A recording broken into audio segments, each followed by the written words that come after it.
नमस्कार मंडळी, श्री स्वामी समर्थ सर्वांना. बघा, 17 मे वार रविवार आणि या दिवसापासून सुरुवात होत आहे अधिक महिन्याला. अधिक महिना म्हणजे आपण ज्याला धोंड्याचा महिना या नावाने सुद्धा ओळखत असतो. आणि खरोखर हा अधिक महिना काही लोकांसाठी खूप भाग्य बदलणारा ठरणार आहे. परंतु धार्मिक ग्रंथानुसार अधिक महिना सुरू होण्याआधी काही वस्तू आपण जर घरामध्ये आणल्या नाहीत तर भगवान श्रीहरी विष्णुदेवांची कृपा ही आपल्याला मिळत नाही असं देखील मानलं जातं.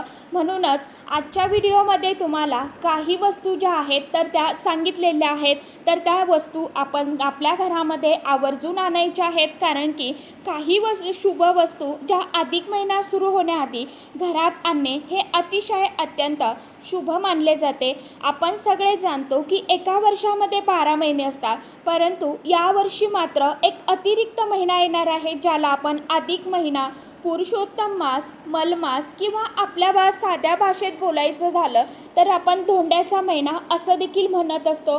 परंतु तुम्हाला माहिती आहे का, हा अधिक महिना नेमका येतो तरी कसा आणि प्रत्येक वर्षी का येत नाही? तर चंद्र महिना हा साधारण 29.5 दिवसांचा असतो, तर सूर्य महिना हा जवळपास 30.4 दिवसांचा असतो. आणि यांच्यामध्ये जो फरक पडतो तर दरवर्षी वाढत जातो.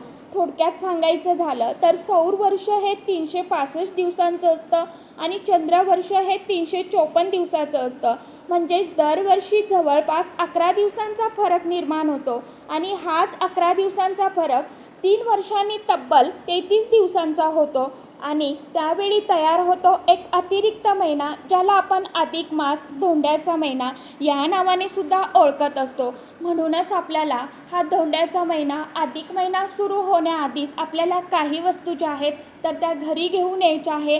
आता ह्या वस्तू कोणत्या असणार आहे, कशा पद्धतीने आणायच्या आहे, आपल्या घरामध्ये कशा पद्धतीने स्थापन करायचं आहे, याविषयीचा संपूर्ण डिटेल्समध्ये माहिती असलेला व्हिडिओ मी आपल्या चॅनलवरती अपलोड केलेला आहे.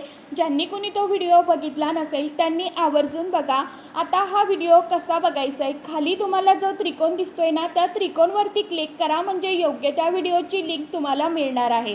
व्हिडिओ आवडला तर चॅनलला सबस्क्राईब, व्हिडिओला एक लाईक आवर्जून करा. कमेंट बॉक्समध्ये ओम नमो भगवते वासुदेवाय नमः हा मंत्र सर्वांनी आवर्जून लिहा. तर चला भेटूया नेक्स्ट व्हिडिओमध्ये. तोपर्यंत सर्वांना श्री स्वामी समर्थ.